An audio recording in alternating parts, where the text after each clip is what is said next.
Thank you for tuning in to another training module for how to use the spreadsheet. Been getting a lot of questions, comments, and concerns, so let's get right into it. All right, you'll notice that the new sheet now has been updated with the trend lines and support and resistance. It's also been updated with the Kumo cloud information, and so we're going to jump right into it. Alright, the new layout, as you know, in column A you have the My Hit List, okay? That pulls from this My Hit List tab right here. I have it defaulted here on this side here. This is a default that has pretty much all the symbols in the database. You can add and remove as you wish, okay? But just note that on this side right here, and this side right here, this is all the ones that are in the database right here, on this side right here. And then on this side, you can, add or remove the ones that you want, but use this side here as your reference, okay? The user manual is still here, and remember the user manual is always a work in progress. So as of right now, this is where it is now, and we will be adding to it, but there's still a lot of information in here for you that will help you understand how to use the sheet. Alright, as you know, the quick sheet has been renamed to the Armageddon sheet, and that's what we call it now, because this is basically, it's based on all the new changes. There have been a lot of changes, even on the high frequency trading aspect, because of the Dodd-Frank Act and things like that. So the exchanges and the big players have been scrambling and reorganizing and doing things so that they can be in compliance.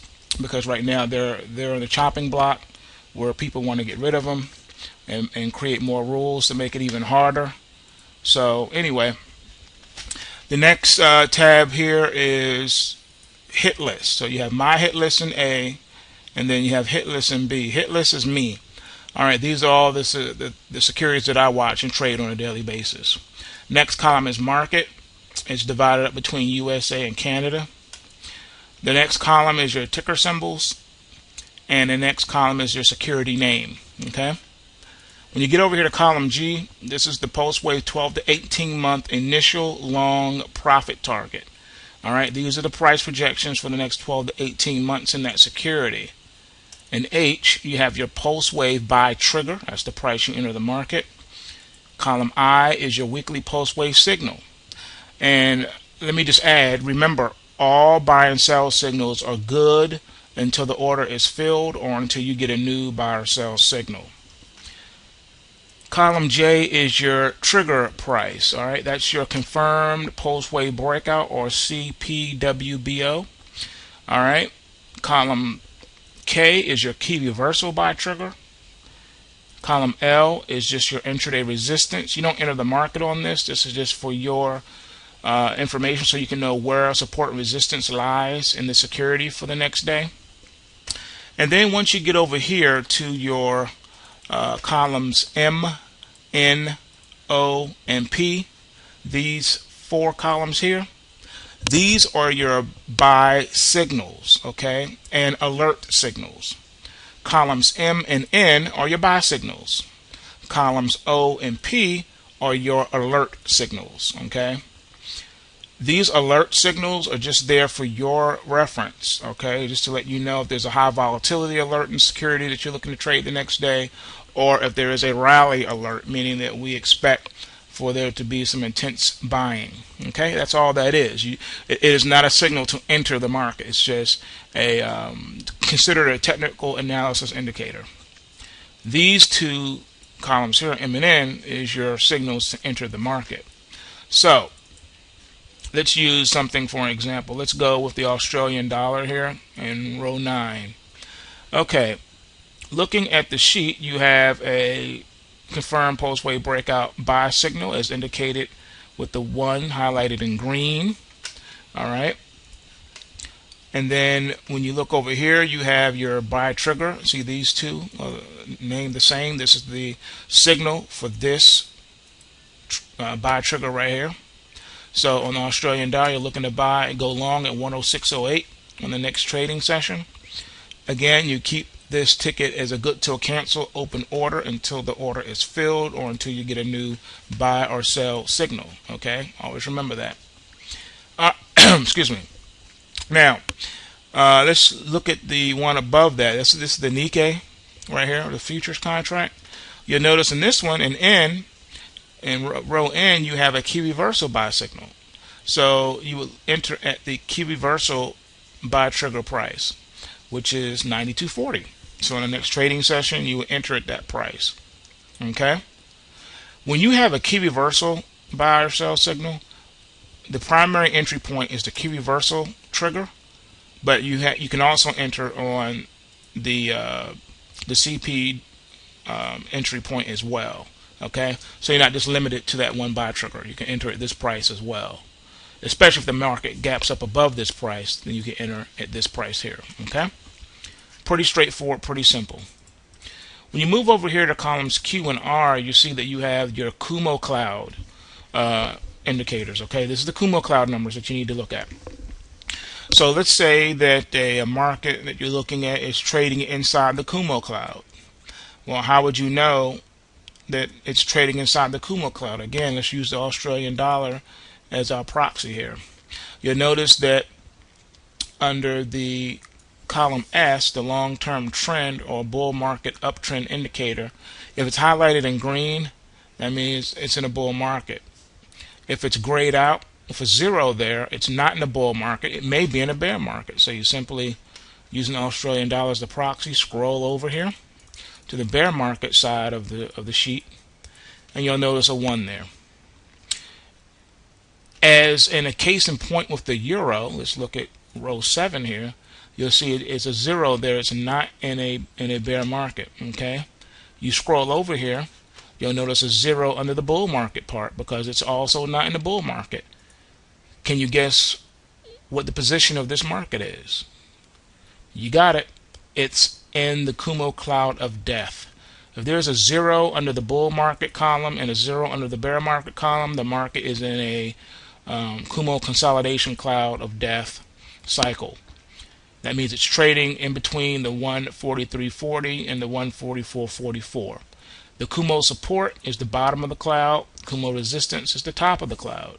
Okay, so the euro is now inside of the death cloud, just like silver. All right, so that's how you would know that. Now you scroll over here, column T, it's showing you the long-term trend line support. Where's the long-term trend line support for this market? And it gives it to you. So in the case of the euro, it's 137.56. As long as you're trading above 137.56, the long-term trend is still bullish, it's still up. However, if you're trading below the Kumo cloud, it will be bearish. Okay, so you take a look at that. Also, I added here in column U your 50-50. 50-50 is very helpful when there's a security that you're looking to trade, but there's no buy or sell signal for the day for that one. And you may have a strong feeling about it, and you want to get in and make a few points anyway. The 50-50 is the roll of the dice indicator. It takes a look at all of the technical information on the security, looking at all the past data, and makes projections going forward, and it gives you a it's sort of like, I would like to call this more so the consultation column. It's like having me sit right next to you when you say, so what do you think I should do? Should I go long? Should I go short? Well, the 50-50 Pandora will tell you if you should be looking to go long, or if you should be on the sidelines, or if you should go short. Under the bull column, it's going to tell you to buy or stay on the sidelines. Okay, so that's what that's there for, and it'll tell you. All right, and you get different signals like this one here using the Australian dollar. It's saying it counts this as a continuation pattern, so go ahead and enter the second long. Those of you who are new to the sheet, second long and second short is your CPWBO buy and sell trigger. That's your second long and second short entry. Okay, so just FYI on that when you see the 50-50 saying second long or second short. Okay, that's what that means. All right, All right, the last column on the bullish buy side of the sheet is your initial trailing stop and reverse. This is the price you'll use when you initiate the trade. You can also use it to trail your open positions as well. I prefer to basically trail my positions by locking in, small amounts of profit along the way.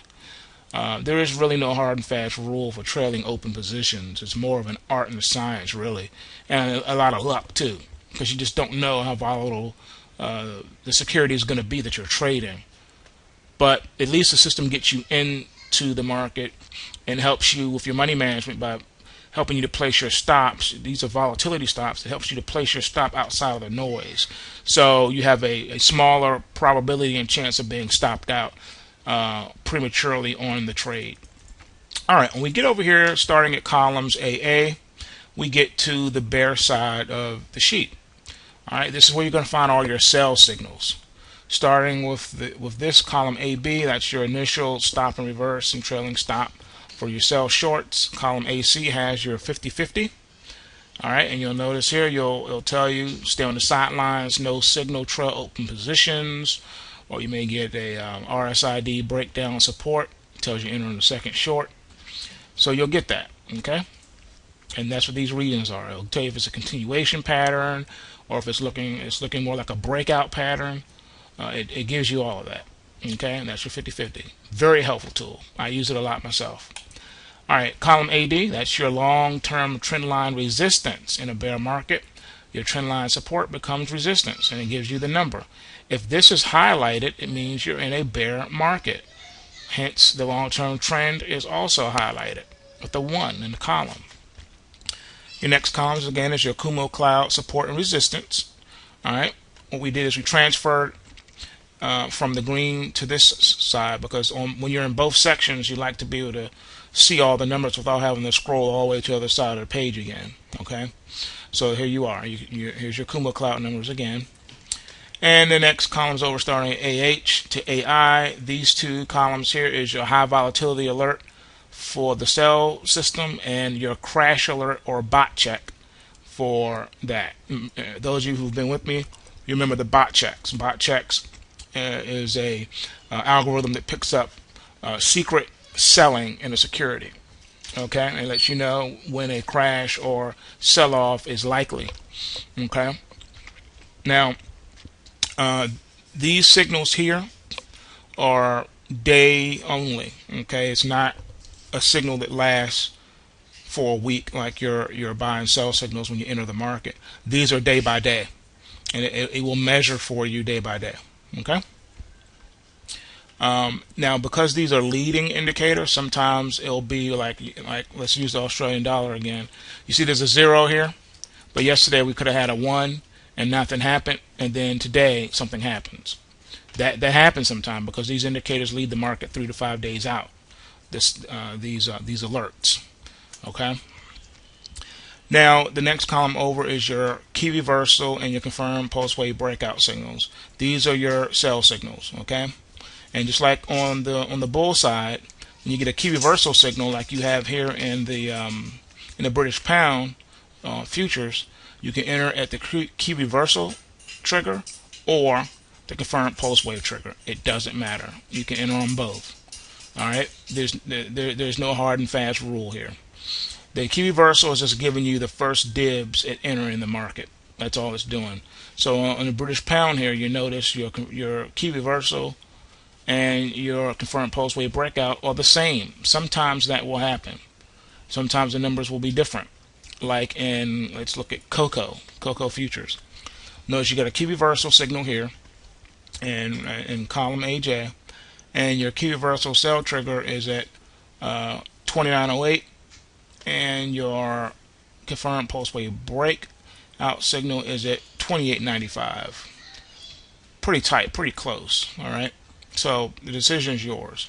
I like to, when I have a key reversal, enter on the key reversal. Unless the market gaps down or something beyond that, then I'll try to enter here. Okay. Next column over is your weekly pulse wave sell signals. Okay, and then your pulse wave trigger where you enter the market at. Okay. And then the last column here, column AQ, is your 12 to 18 month initial short profit target. And that's it. Thanks for tuning into the tutorial. Remember, take what you can and give nothing back.